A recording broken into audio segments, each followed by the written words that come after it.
या देवी सर्वभूतेषु मां शैलपुत्री रूपेण संस्थिता नमस्तस्यै नमस्तस्यै नमस्तस्यै नमो नमः। जय माता दी। मां शैलपुत्री हम सभी पर अपनी कृपा दृष्टि बनाए रखें। हिमालय की कन्या भगवान शिव की अर्धांगिनी माता शैलपुत्री नवरात्रि के प्रथम दिवस की अधिष्ठात्री देवी हैं। इनकी उपासना से साधक को स्थिरता, शुद्धता और आध्यात्मिक उन्नति का वरदान मिलता है। मां शैलपुत्री के मस्तक पर चंद्रमा की शोभा, हाथों में त्रिशूल और कमल का तेजस्वी स्वरूप भक्तों को अचल विश्वास और शक्ति प्रदान करता है। और मां शैलपुत्री वृषभ अर्थात बैल की सवारी करती हैं। आइए प्रिय श्रोताओं, आज सुनते हैं मां शैलपुत्री की दिव्य कथा और कथा के अंत में आप आरती भी सुनेंगे।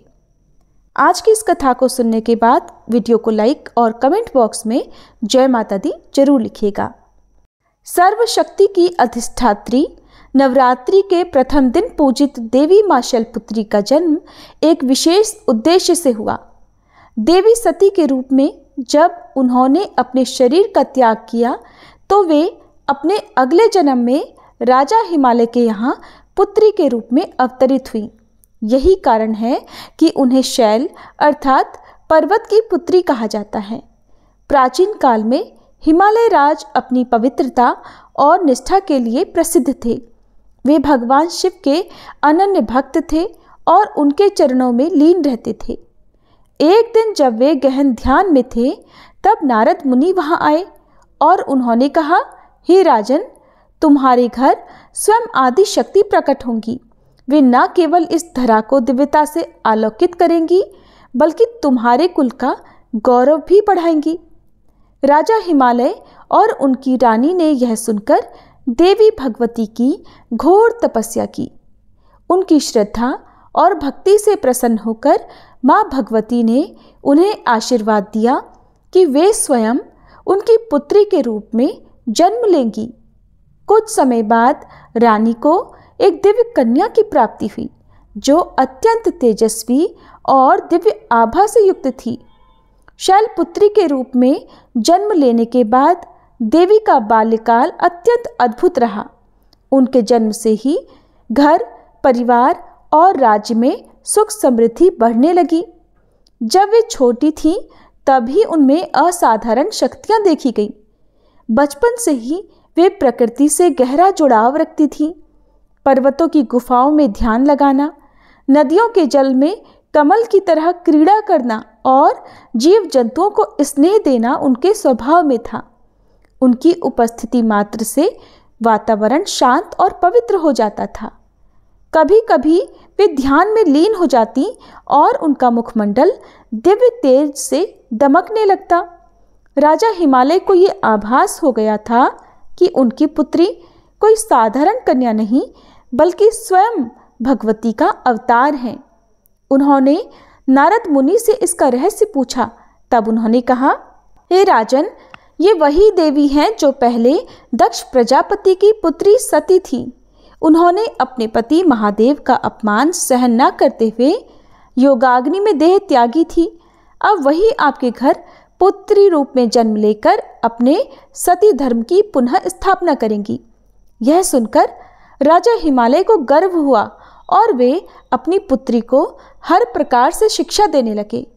जब देवी ने युवावस्था प्राप्त की तब उनका स्वरूप और भी दिव्य प्रतीत होने लगा। वे वृषभ पर सवार, त्रिशूल धारण किए और मस्तक पर अर्धचंद्र को धारण किए रहती थी। उनका यह दिव्य स्वरूप संपूर्ण सृष्टि को यह संदेश देता है कि वे स्थिरता, साहस और भक्ति का प्रतीक हैं। शैलपुत्री के रूप में जन्म लेने के बाद देवी का जीवन एक नई दिशा की ओर अग्रसर हुआ। अब उन्हें भगवान शिव से पुनः विवाह करना था, जिसके लिए उन्होंने कठोर तपस्या का संकल्प लिया और यही तपस्या आगे चलकर महादेव से उनके पुनर्मिलन का कारण बनी। मां शैलपुत्री की पूजा करने से व्यक्ति को स्थिरता, आत्मविश्वास और भक्ति का आशीर्वाद प्राप्त होता है। जो भी भक्त सच्चे मन से मां की आराधना करता है उसके जीवन में सुख समृद्धि की वृद्धि होती है। माँ शैलपुत्री का जन्म एक विशेष उद्देश्य से हुआ था। वे पूर्व जन्म में माता सती थीं, जो भगवान शिव की अर्धांगिनी थी, लेकिन उन्होंने अपने पिता दक्ष प्रजापति के अपमान से आहत होकर योगाग्नि में अपने प्राण त्याग दिए थे और यही माता सती ने अपने अगले जन्म में राजा हिमालय की पुत्री के रूप में जन्म लिया और वे शैलपुत्री के रूप से विख्यात हुई। माता सती का जन्म ब्रह्मा जी के पुत्र दक्ष प्रजापति के घर हुआ। वे बचपन से ही भगवान शिव की आराधना में लीन रहती थीं। कठिन तपस्या के बाद भगवान शिव ने उन्हें अपनी अर्धांगिनी के रूप में स्वीकार किया, लेकिन उनके पिता दक्ष प्रजापति शिव जी को योग्य वर नहीं मानते थे। एक बार दक्ष प्रजापति ने एक भव्य यज्ञ का आयोजन किया, जिसमें सभी देवताओं और ऋषियों को आमंत्रित किया गया, लेकिन भगवान शिव और देवी सती को निमंत्रण नहीं भेजा। जब माता सती को इस बात का पता चला तो वे अपने पिता के घर जाने के लिए उत्सुक हुई। भगवान शिव ने उन्हें समझाया कि बिना निमंत्रण जाना उचित नहीं होगा, लेकिन माता सती अपने मायके जाने के लिए अडिग रहीं। यज्ञ स्थल पर पहुंचने के बाद माता सती ने देखा कि वहां भगवान शिव का अपमान किया जा रहा था। दक्ष प्रजापति ने अपशब्द कहे और शिव जी को अयोग्य कहा। ये देखकर माता सती सहन नहीं कर पाई और उन्होंने क्रोधित होकर अपने पिता को उत्तर दिया, जिस शिव को समस्त ब्रह्मांड पूजता है उनके लिए अपशब्द कहकर आपने घोर अनर्थ किया है। अब मैं इस शरीर में एक क्षण भी नहीं रहूंगी।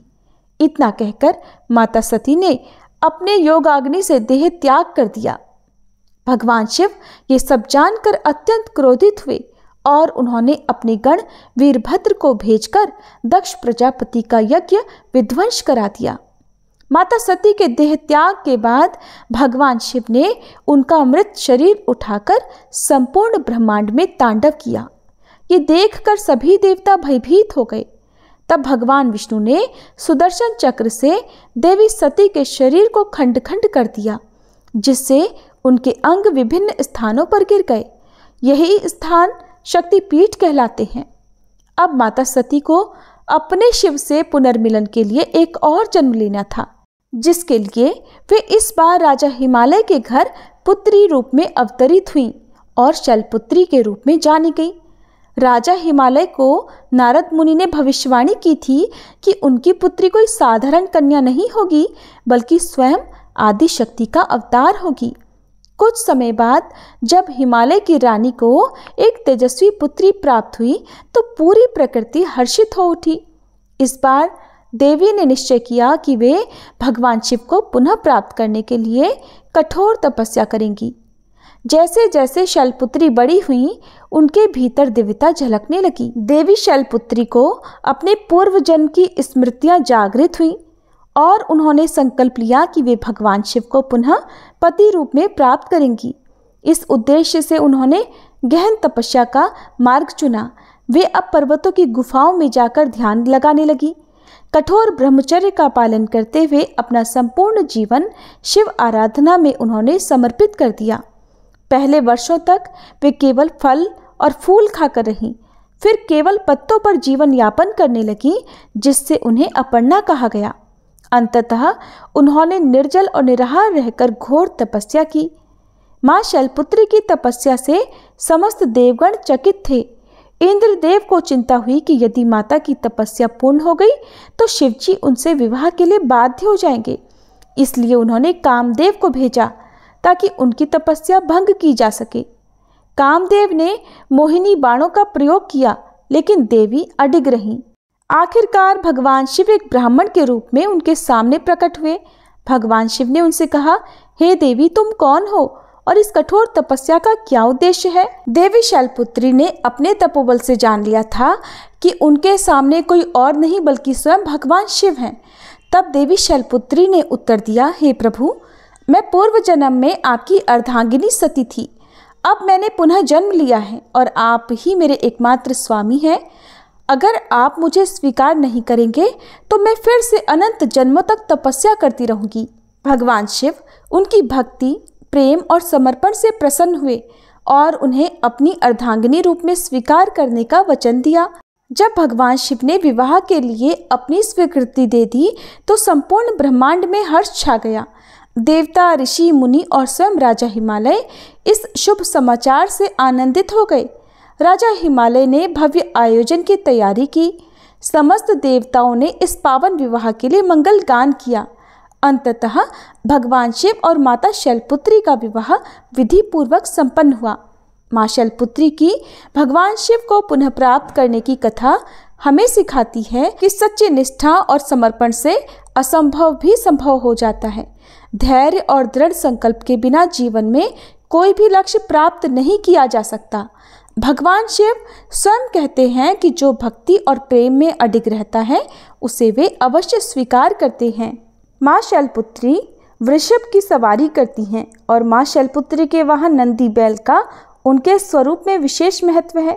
देवी शैलपुत्री जो हिमालय राज की पुत्री हैं, उनके साथ नंदी का संबंध केवल वाहन का नहीं बल्कि एक भक्त और आराध्य का है। ये कथा हमें बताती है कि कैसे एक साधारण बैल भगवान शिव का परम भक्त बना और माँ शैलपुत्री के साथ जुड़ा। नंदी के पूर्व जन्म की कथा भी अब आप सभी सुनिए। प्राचीन काल में ऋषि शिलाद ने संतान प्राप्ति के लिए घोर तपस्या की। उन्होंने भगवान शिव से प्रार्थना की कि उन्हें एक ऐसा पुत्र प्राप्त हो जो अमर और अत्यंत तेजस्वी हो। भगवान शिव ने उनकी तपस्या से प्रसन्न होकर उन्हें एक पुत्र प्रदान किया जो वास्तव में शिव जी का ही अंश था। इस बालक का नाम नंदी रखा गया। वह जन्म से ही तेजस्वी और अत्यंत बलशाली था। बचपन से ही नंदी को भगवान शिव के प्रति अगाध भक्ति थी। जैसे जैसे वह बड़े हुए उनकी भक्ति और बढ़ती गई। जब नंदी युवा हुए तो उन्हें ज्ञात हुआ कि उनका जीवन केवल सांसारिक कार्यों के लिए नहीं बल्कि भगवान शिव की सेवा के लिए समर्पित होना चाहिए। इसके लिए वह कैलाश पर्वत की ओर प्रस्थान कर गए और भगवान शिव को प्रसन्न करने के लिए घोर तपस्या करने लगे।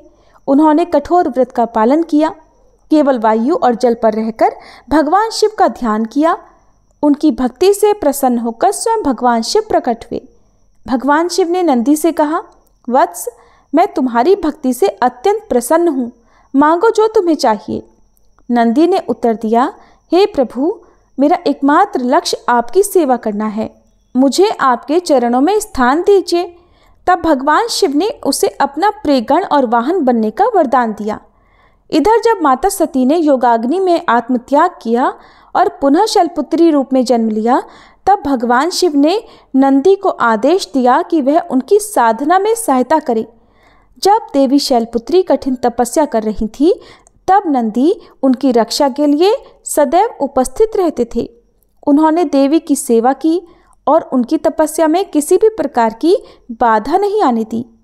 देवी ने नंदी की भक्ति और सेवा भाव को देखकर उन्हें आशीर्वाद दिया कि वह सदैव शिव और शक्ति के वाहन के रूप में प्रतिष्ठित रहेंगे। एक समय की बात है जब एक असुर ने देवी शैलपुत्री की तपस्या भंग करने का प्रयास किया। वह राक्षस वेश बदलकर उनके समीप पहुंचा, लेकिन नंदी ने उसे पहचान लिया। नंदी ने अपनी अपार शक्ति से उस असुर का सामना किया। देवी के आशीर्वाद से नंदी ने उसे परास्त कर दिया। तब माँ शैलपुत्री ने नंदी को ये वरदान दिया कि जो भी मेरी पूजा करेगा वह तुम्हारी भी आराधना करेगा और तुम मेरे साथ सदा रहोगे। जो भी माँ शैलपुत्री और भगवान शिव की पूजा करता है उसे नंदी की कृपा भी प्राप्त होती है। नंदी को समर्पित व्यक्ति को शिव शक्ति की विशेष कृपा मिलती है। नंदी की सवारी करने वाली माँ शैलपुत्री धैर्य, सेवा और समर्पण की प्रतीक मानी जाती हैं। माँ शैलपुत्री का संबंध चंद्रमा अर्थात सोम से भी विशेष रूप से जुड़ा हुआ है। वे अपने मस्तक पर अर्धचंद्र धारण करती हैं, जिससे उनका एक नाम सौम्य रूपा भी है। लेकिन क्या आप जानते हैं कि चंद्रदेव को यह सौभाग्य कैसे प्राप्त हुआ कि वे माता के मस्तक पर विराजमान रहे? अब आगे की कथा में आप ये भी जानेंगे कि चंद्रदेव को कैसे ये सौभाग्य प्राप्त हुआ और कैसे चंद्रदेव ने गंभीर श्राप भोगा और फिर माँ शैलपुत्री की कृपा से पुनः अपना तेज प्राप्त किया। चंद्रदेव, जिन्हें सोम भी कहा जाता है, जो अत्यंत सुंदर, तेजस्वी और आकर्षक माने जाते हैं, वे 27 नक्षत्रों के स्वामी हैं और उन्होंने राजा दक्ष प्रजापति की 27 कन्याओं से विवाह किया था, लेकिन उन्होंने अपने विशेष रूप से रोहिणी नामक पत्नी को ही सबसे अधिक प्रेम दिया, जिससे बाकी 26 पत्नियां उपेक्षित महसूस करने लगी। जब ये बात दक्ष प्रजापति को पता चली तो उन्होंने चंद्रदेव को समझाया, लेकिन उन्होंने इस बात को अनदेखा कर दिया। इससे क्रोधित होकर राजा दक्ष ने उन्हें क्षय होने अर्थात धीरे धीरे लुप्त होने का श्राप दे दिया। श्राप के प्रभाव से चंद्रदेव की चमक धीरे धीरे कम होने लगी, जिससे देवताओं की संपूर्ण सृष्टि में संकट उत्पन्न हो गया। चंद्रदेव अत्यंत व्याकुल हुए और सभी देवताओं से सहायता मांगी, लेकिन कोई समाधान नहीं मिला। अंततः वे भगवान शिव और मां शैलपुत्री की शरण में पहुंचे। चंद्रदेव ने कैलाश पर्वत पर जाकर घोर तपस्या प्रारंभ की। वे दिन रात भगवान शिव और माता शैलपुत्री का ध्यान करने लगे। चंद्रदेव ने ओम नमः शिवाय मंत्र का जाप करते हुए कठोर तप किया। वे हिमालय की ठंडी गुफाओं में बिना अन्न जल के शिव और शक्ति की आराधना करने लगे। तब उनकी भक्ति से प्रसन्न होकर मां शैलपुत्री ने शिवजी से आग्रह किया कि वे चंद्रदेव को इस श्राप से मुक्त करें। भगवान शिव ने कहा, हे सोम, तुम्हारा ये कष्ट तुम्हारे ही कर्मों का फल है, लेकिन शक्ति की कृपा से तुम इस श्राप से पूरी तरह मुक्त तो नहीं, परंतु नियंत्रित हो सकते हो। मां शैलपुत्री ने उन्हें आशीर्वाद देते हुए कहा, हे चंद्रदेव, तुम्हें मेरे मस्तक पर स्थान प्राप्त होगा। जब तुम क्षीण हो जाओगे तब तुम पुनः पूर्ण होकर चमकोगे। तुम्हारी ये अवस्था अब अमर रहेगी और इसी चक्र को चंद्रमास का नाम दिया जाएगा। मां शैलपुत्री के आशीर्वाद से ही चंद्रमा कृष्ण पक्ष में क्षीण होते और शुक्ल पक्ष में पुनः बढ़ते हैं। यही चंद्र कलाओं का आधार बना। शिवजी ने चंद्रमा को अपने मस्तक पर धारण किया, जिससे वे चंद्रशेखर कहलाए। चंद्रमा का यह चक्र समस्त जीवन चक्र का प्रतीक बन गया। इसी घटना के कारण सोमवार अर्थात चंद्रवार को शिव शक्ति की विशेष पूजा का दिन माना गया। चंद्रदेव ने मां शैलपुत्री और भगवान शिव से यह निवेदन किया कि वे उनकी भक्ति को अमर कर दें। तब भगवान शिव ने कहा, हे सोम, जिस स्थान पर तुमने तपस्या की है वही अब तुम्हारे नाम से सोमनाथ नामक मेरा प्रथम ज्योतिर्लिंग स्थापित होगा। यहाँ आने वाले भक्तों के सभी पाप और कष्ट दूर होंगे। मां शैलपुत्री ने भी आशीर्वाद दिया कि जो भी भक्त सोमवार को व्रत रखेगा उसकी समस्त इच्छाएं पूर्ण होंगी। तभी से सोमवार को शिव और शक्ति की पूजा का विशेष महत्व हो गया। मां शैलपुत्री के वहां नंदी बैल का उनके स्वरूप में विशेष स्थान है। लेकिन प्रिय श्रोताओं, क्या आप जानते हैं कि एक समय ऐसा भी आया जब एक दैत्य वृषभासुर ने देवी की शक्ति को चुनौती दी थी। आगे की कथा जो भी आप सुनने वाले हैं वो बताती है कि कैसे अहंकारी राक्षस ने शिव और शक्ति की महिमा को नकार दिया और उसका अंत स्वयं मां शैलपुत्री के हाथों हुआ। बहुत समय पहले वृषभ नामक एक असुर ने भगवान शिव की कठोर तपस्या की। उसने वर्षों तक घोर तप कर शिव जी को प्रसन्न कर लिया। तब भगवान शिव प्रकट हुए तो वृषभासुर ने कहा, प्रभु, मुझे अपार शक्ति और अमृतत्व का वरदान दीजिए, जिससे कोई भी मुझे पराजित न कर सके। भगवान शिव ने उसे वरदान दिया कि वह अत्यंत बलशाली होगा, लेकिन उसकी मृत्यु एक दिव्य स्त्री के हाथों ही होगी। वृषभासुर ने इस वरदान को सुना, लेकिन उसकी बुद्धि अहंकार से भर गई। उसने अपनी शक्ति का उपयोग भलाई की बजाय अधर्म के लिए करना शुरू कर दिया। वह देवताओं और ऋषियों को सताने लगा। उसने शिवजी के अन्य भक्तों को भी कष्ट देना शुरू कर दिया। उसे विश्वास था कि कोई भी स्त्री उसे पराजित नहीं कर सकती। एक दिन उसने सुना कि हिमालय की पुत्री मां शैलपुत्री अपार शक्ति और दिव्य तेज से युक्त हैं। अहंकारी वृषभासुर को यह सहन नहीं हुआ कि कोई स्त्री उससे अधिक शक्तिशाली हो सकती है। तब वह कैलाश पर्वत की ओर बढ़ा और मां शैलपुत्री को ललकारते हुए बोला, हे शैलपुत्री, तुम स्त्री होकर मेरी शक्ति की बराबरी कैसे कर सकती हो? अगर तुम्हें अपने बल पर विश्वास है तो आओ और मुझसे युद्ध करो। मां शैलपुत्री शांत थीं। उन्होंने वृषभासुर को समझाने का प्रयास किया, हे वृषभ, अहंकार का अंत निश्चित है। यदि तुम शिवजी के सच्चे भक्त हो तो अपनी शक्ति का उपयोग सद्मार्ग के लिए करो। लेकिन माँ शैलपुत्री की इन बातों का वृषभासुर पर कोई भी प्रभाव नहीं पड़ा और उसने देवी पर आक्रमण कर दिया। माँ शैलपुत्री ने जैसे ही वृषभासुर का अहंकार देखा, उन्होंने अपना महाकाली स्वरूप प्रकट किया। उनके नेत्र अंगारे समान जलने लगे, त्रिशूल उनके हाथों में चमकने लगा। उनकी सवारी नंदी बैल भी गगन भेदी गर्जना करने लगा। माँ शैलपुत्री ने वृषभासुर से कहा, अब तेरा अंत निकट है, और ऐसा कहकर उन्होंने त्रिशूल से वृषभासुर का वध कर दिया और उसके अंत के साथ ही संपूर्ण संसार में पुनः शांति स्थापित हो गई। इस प्रकार माँ शैलपुत्री केवल करुणा की ही देवी नहीं बल्कि दुष्टों का संहार करने वाली महाशक्ति भी हैं, और अहंकार से हमेशा पतन होता है, चाहे व्यक्ति कितना भी शक्तिशाली क्यों ना हो। माँ शैलपुत्री की महिमा अपार, करें हम सच्चे मन से उनकी जय जयकार।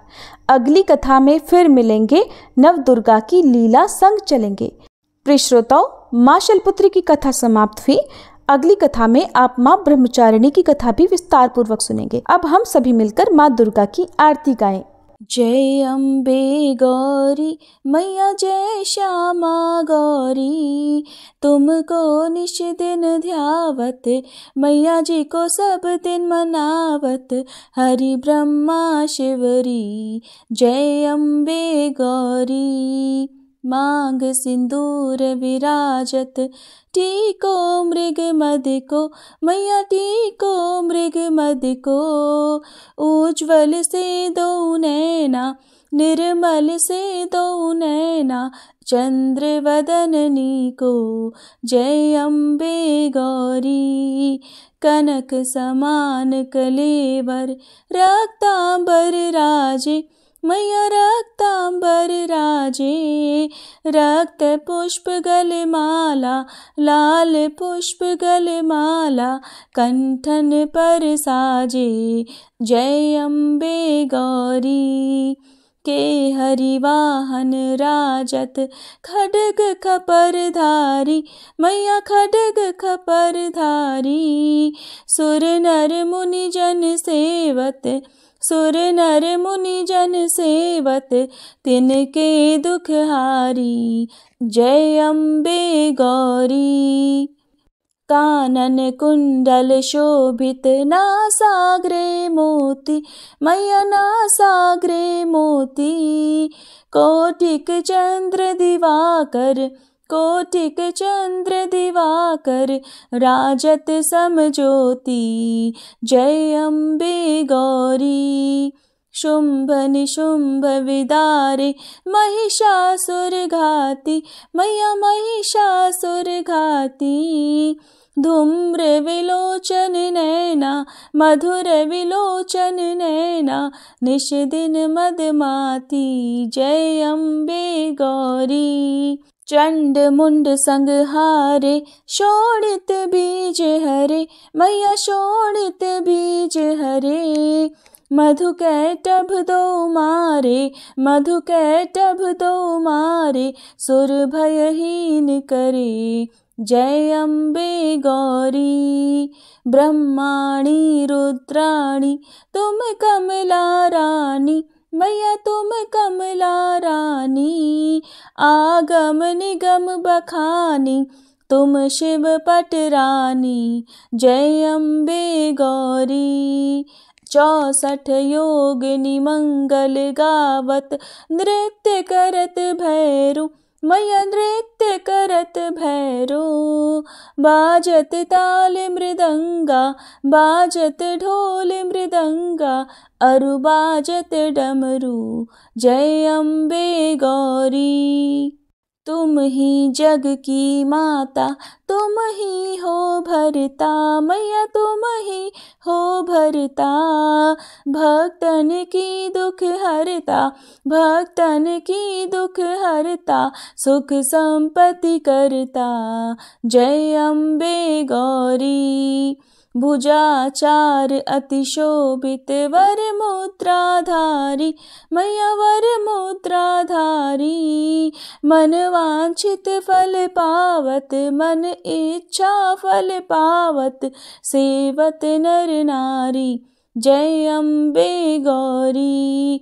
कंचन थाल विराजत अगर कपूर बाती, मैया अगर कपूर बाती। श्रीमाल के तुम्हें राजत, श्रीमाल के तुम्हें राजत, कोटि रतन ज्योति। जय अम्बे गौरी। श्री अम्बे जी की आरती जो कोई नर गावे, मैया जो कोई नर गावे।